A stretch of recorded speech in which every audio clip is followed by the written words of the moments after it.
الله أكبر الله أكبر الله أكبر الله أكبر الله أكبر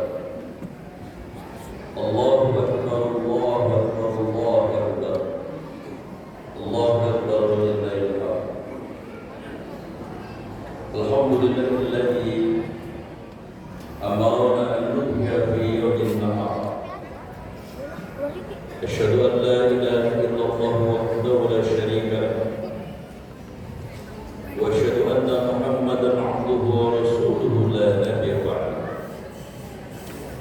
اللهم صل وسلم على هذا النبي الكريم وعلى آله وصحبه أجمعين. أما بعد، أيها العاقل اتقوا الله حق تقاته ولا تموتن إلا وأنتم مسلمون. قال الله تعالى: أعوذ بالله من الشيطان الرجيم. بسم الله الرحمن الرحيم. إنا أعطيناك الكوثر فصل لربك وانحر إن شانئك هو الأبتر. الله أكبر الله أكبر الله أكبر ولله الحمد. Nikmat dan karunia Allah tentu tak terhinggai. Terlebih nikmat iman dan Islam yang insya Allah itu tiket yang akan menghantarkan semua orang beriman kelak nanti di surganya Allah, tidak 1 triliun 2 triliun tahun, tapi khalidina fiha abada, adalah selama-lamanya orang beriman kelak di surganya Allah. Bagi ayat ala rabbikum tukadziban, kiranya nikmat mana lagi yang kalian dustakan. Semoga kita bagian dari hamba-hambanya yang paling bersyukur. Salawat dan salam semoga senantiasa Allah limpahkan pada uswah dan qudwah kita baginda Rasulullah Muhammad sallallahu alaihi wasallam, juga atas keluarga dan sahabat-sahabatnya yang mulia dan Allah muliakan, serta seluruh umat yang ke akhir zaman yang terus berupaya meneruskan risalah perjuangan beliau, seraya tentu menghidupkan apa yang menjadi kesunahan-kesunahan yang beliau ajarkan kepada kita. Tak lupa khatib berwasiat pada kesempatan sholat Idul Adha kali ini kepada diri pribadi khususnya kepada hadirin pada umumnya, agar kiranya kita jadikan keimanan dan ketakwaan adalah bingkai dalam setiap gerak hidup ini. Imtisalu awamirihi wa ijtinabu nawahihi, perintah Allah dan Rasulnya kita kerjakan dengan penuh keikhlasan, sehingga tidak ada beban apalagi keterpaksaan. Yang ada justru adalah kenikmatan spiritual yang tidak bisa dikonversi dengan kenikmatan dunia yang korban dan sesaat. Seraya larangan-larangan Allah dan Rasulnya kita jauhi, karena pasti adanya mudarat buat kita di dunia terlebih di akhirat nanti. Izinkan khatib pada kesempatan khutbah Idul Adha kali ini menyampaikan topik khutbah 5 golongan manusia yang beruntung di bulan yang mulia, bulan Dzulhijjah ini. Allahu Akbar, Allahu Akbar, Allahu Akbar walillahil hamd. Siapa mereka? Yang pertama adalah al-amin as-salihat. Orang yang beruntung di bulan mulia Dzulhijjah ini adalah orang yang melaksanakan amal-amal soleh karena Allah. Rasulullah sallallahu alaihi wasallam menjanjikan tidak ada hari yang terbaik, tidak ada hari yang paling disukai oleh Allah untuk melaksanakan amal soleh kecuali di hari 1 sampai 10 di bulan mulia Dzulhijjah ini. Sampai-sampai Allah bersumpah dalam firman-Nya, A'udzubillahi minasyaitonir rajim, wal fajri wa layalin 'ashr, demi waktu fajar dan demi 10 malam. Para ulama tafsir menyebutkan makna 10 malam adalah 1 sampai tanggal 10 di bulan Dzulhijjah itu. Rasulullah SAW menyampaikan kepada para sahabat bahwa malam-malam itu atau hari-hari 1 sampai 10 Dzulhijjah ini adalah amal soleh yang paling dicintai dan disukai oleh Allah. Seorang sahabat bertanya, "Ya Rasul, jika pun disepadankan dengan amal jihad ya Rasul?" Kata Rasulullah, tidak sepadan adanya, kecuali ada seseorang yang berjihad di jalan Allah, dia kerahkan semua kemampuannya, dia infakkan semua hartanya, dia jiwanya dijual kepada Allah Subhanahu wa taala, lalu dia pulang tinggal namanya, baru itu sepadan adanya.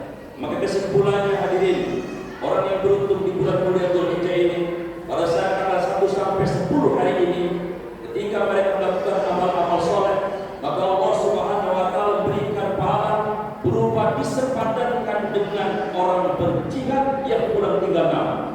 Padahal Rasulullah SAW menjanjikan dalam hadis riwayat Imam Ahmad, siapa yang berjihad di jalan Allah lalu wafat, maka ada 6 jaminan dari Rasulullah SAW.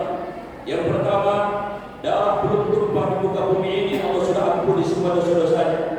Yang kedua, dia diberikan mahkota yang maka mahkotanya apabila diambil maka lebih mahal dari dunia dan seluruh isinya. Yang ketiga, dia diberikan fasilitas oleh Allah untuk berikan syafaat pertolongan kepada 70 keluarganya. Yang keempat, dia tidak mendapatkan siksa kubur dan yaumul hisab, tidak dihisab adanya. Yang kelima, ketika syakaratul maut dia diperlihatkan indahnya surga, maka banyak orang yang wafat berjuang di jalan medan perang, lalu mereka wafat dalam keadaan tersenyum. Dan yang keenam, jika dia laki-laki, dia ditunggu oleh 72 wanita surga nanti. Allahu Akbar, Allahu Akbar, Allahu Akbar walillahil hamd. Semoga amal-amal saleh yang kita lakukan dari tanggal 1 sampai 10 hari ini diterima oleh Allah, sehingga kita semua diberikan pahala yang disepadankan dengan orang yang berperang berjihad kalau tinggal namanya saya. Yang kedua, orang yang beruntung secara spiritual di bulan mulia Dzulhijjah ini adalah orang yang berkenan, kalaupun tidak mulai dari tanggal 1, kemudian dia memilih hanya 1 hari di bulan Dzulhijjah itu untuk sahur, maka dia melaksanakan shaum Arafah, itu tanggal 9 bulan Dzulhijjah. Rasulullah SAW bersabda dalam hadis riwayat Imam Muslim, "Shaum yaum Arafah yukaffiru sanatain madiyatan wa mustaqbilatan." Orang yang berkenan saum di tanggal 9 bulan Dzulhijjah ini, maka Allah akan ampuni, Allah akan hapus dosanya yang lalu 1 tahun, kemudian 1 tahun yang akan datang adanya. Allahu Akbar, Allahu Akbar, Allahu Akbar walillahil hamd. Yang ketiga, orang yang beruntung secara spiritual di bulan mulia Dzulhijjah ini adalah Dzul Qiyatin, orang yang berkenan karena Allah, dia kemudian berkurban di Yaumin Nahar, hari yang ke-10 ini di bulan Dzulhijjah ini. Sidang Jum'ah rahimahullah, mengapa orang yang berkurban beruntung? Argumentasi rasional yang pertama, karena dia dikategorikan oleh Allah dan Rasulnya sebagai orang yang bersyukur kepada Allah Subhanahu wa taala. Allah berfirman di surat Al-Kautsar yang tadi saya bacakan, "A'udzubillahi minasyaitonir rajim. Inna a'tainakal kautsar." Sesungguhnya kami Allah telah berikan nikmat kepadamu begitu banyak adanya. Fasholli li rabbika, maka salatlah atas nama Tuhanmu atau untuk Tuhanmu, wanhar, dan berkorbanlah. Kemudian yang kedua, dia tidak mendapatkan warning yang akan disampaikan oleh ketua DKI kita. Warning Rasulullah begitu keras. Man, siapa orang wajah mendapati dirinya saatan hartanya begitu leluasa, rezekinya begitu leluasa, walau yudhhi, tapi dia tidak berkenan seekor kambing saja untuk berkorban. Wala yaqrabanna musallana. Rasulullah SAW mengatakan, jangan dekat-dekat tempat sholat kami, jangan dekat-dekat masjid-masjid Allah, seolah-olah dusta kalian beragama. Seperti orang yang disini di dalam surat Al-Ma'un, "Ara'aital ladzi yukadzibu bid-din." Tahukah wahai Muhammad para pendusta agama itu? Fadzalikal ladzi yad'ul yatim. Mereka yang tahu di sekitarnya ada anak yatim tapi tidak mau peduli, bahkan mereka menghardiknya. Fadzalikal ladzi yad'ul yatim wa la yahuddu 'ala ta'amil miskin. Dia tidak menggesa dan menggerakkan hatinya dan menggerakkan orang lain untuk peduli kepada orang-orang miskin adanya. Fala yaqrabanna musallana adalah kata-kata majas di mana Allah dan Rasulnya begitu marah orang yang diberikan keluasan rezeki di bulan Dzulhijjah ini tapi tidak berkenan untuk berkorban adanya. Kemudian yang kedua, keistimewaan orang yang berkorban adalah Rasulullah SAW menjanjikan kuku, tanduk, dan kulitnya ini representasi dari tubuh yang tubuh korban kita kelak akan bersaksi di hadapan Allah Subhanahu wa taala. Bukankah di surat Yasin, "Al-yawma nakhtimu 'ala afwahihim wa tukallimuna aydihim wa tashhadu bima kanu yaksubun." Bukankah tangan ini akan bisa berbicara? Bukankah kaki kita akan bisa bersaksi di yaumil hisab nanti? Maka hewan yang kita kurbankan akan lapor kepada Allah. Mereka akan bersaksi di hadapan Allah, "Ya Allah, saya dikorbankan oleh si fulan dan fulan." Maka pada saat itu Allah begitu bangganya kepada orang yang berkorban tersebut. Kemudian orang yang berkorban juga diringankan untuk dijadikan kendaraan ketika melewati sirat, yaitu jembatan yang tidak ada banding tipisnya, hanya iman dan amal soleh yang bisa menyelamatkannya. Salah satu yang bisa menyelamatkannya adalah kurban-kurban kita, insya Allah akan mampu menyelamatkan di jembatan sirat nanti. Yang keempat, orang yang beruntung secara spiritual di bulan Dzulhijjah ini adalah tentu saudara-saudara kita yang sekarang berada di tanah suci. Hadirin sidang surat Id rahimakumullah. Apa benefit keuntungan orang-orang yang melaksanakan ibadah tanah suci memenuhi panggilan Allah? Di antaranya Rasulullah SAW bersabda dalam hadis riwayat Imam Bukhari, "Man siapa orang haji melaksanakan ibadah haji memenuhi panggilan Allah karena Allah, falam yarfus, dia tidak melakukan rafas, walam yafsuk, dia tidak melakukan kefasikan, faraja'a kayaumin waladatkumullah, maka ketika dia pulang dari ibadah hajinya, di mata Allah dia seperti bayi yang baru saja dilahirkan oleh ibunya, suci bersih tanpa dosa adanya." Kemudian Rasulullah SAW menjanjikan dalam hadis yang sangat populer, "Al-hajju mabrur, laisa jazaa'uhu illa al-jannah." Tidak ada balasan yang sepadan bagi orang yang memenuhi panggilan Allah melaksanakan ibadah haji kecuali adalah surga adanya. Ketika mereka di Nabawi, ketika mereka di Madinah, ketika mereka melakukan amal-amal soleh di Masjid Nabawi, maka Rasulullah SAW juga menjanjikan, "Man siapa orang sholat, dia sholat fi masjidi, di Masjid Nabawi, arba'ina awqat, 40 waktu tanpa putus adanya, bara'atun minal adab wal nifaq, maka Allah bebaskan dia dari siksa api neraka dan sifat kemunafikan." Dalam hadis riwayat Imam Tabari, Rasulullah juga bersabda, "Man siapa orang zara menziarahi qabri makamku, wajibat lahu syafaati, wajiblah bagiku untuk memberikan syafaat dia berdusta nanti." Allahu Akbar, Allahu Akbar, Allahu Akbar walillahil hamd. Yang terakhir, yang kelima, orang yang beruntung secara spiritual adalah tentu orang yang ya'khudhu al-uswah ila akhiratil akhidah, mengambil qudwah, mengambil teladan kepada keluarga tauhid, keluarga akidah Nabi Allah Ibrahim alaihissalam. Satu-satunya manusia yang diuji oleh Allah untuk menyembelih putra kesayangannya yang ditunggu berpuluh-puluh tahun adalah beliau, dan beliau melaksanakan ujian itu. Beliau sembelih putra kesayangan tersebut. Satu-satunya wanita yang ketawakalannya, yang keyakinannya bulat utuh kepada Allah adalah Ibu Siti Hajar ketika beliau ditinggalkan oleh suaminya Nabi Allah Ibrahim. Maka ketawakalan dan logika iman beliau kemudian terimplementasi dan kemudian menjadi sejarah yang spektakuler betapa kemudian Allah menolong beliau dan anaknya yang masih baik. Tidak ada satu pun dalam sejarah di Al-Quran yang menceritakan kecuali ada seorang anak yang soleh, tentu adalah didikan Nabiullah Ibrahim dan Ibu Hajar, yaitu Nabiullah Ismail.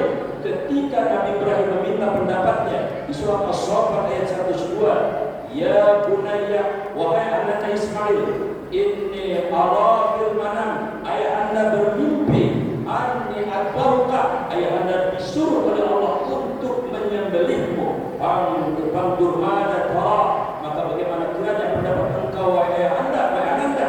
Jawabnya Nabi Allah Ismail, putra yang saleh, "Ya abadi, wahai ayahku, if'al ma tu'mar, kerjakan apa yang Allah perintahkan, potong leher anda, satajiduni insyaallah minas sabirin, niscaya ayah anda dapati anda termasuk bagian dari orang-orang yang bersabar." Allahu Akbar, Allahu Akbar, Allahu Akbar walillahil hamd. Semoga 5 poin tadi, 5 benefit spiritual tadi adalah milik jamaah Masjid Al-Muhajirin Pondok Jatuh yang sama-sama kita cintai. Barakallahu li wa lakum fil Qur'anil 'azim wa nafa'ani wa iyyakum bima fihi minal ayati wa dzikril hakim. Wa aqulu qawli hadza wa astaghfirullahal adzim wa lisa'il muslimina wal muslimat wal mu'minina wal mu'minat fastaghfiruhu innahu huwal ghafurur rahim.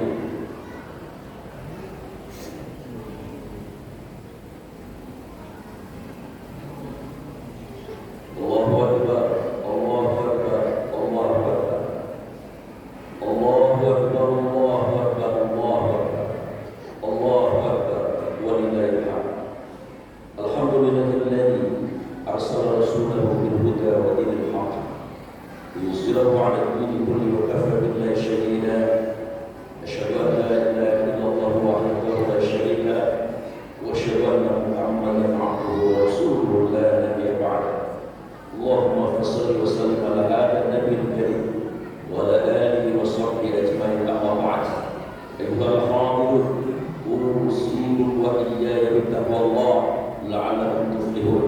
واعلموا أن الله صلى على النبي قديما فقال الله تعالى: إن الله وملائكته يصلون على النبي يا أيها الذين آمنوا صلوا عليه وسلموا تسليما.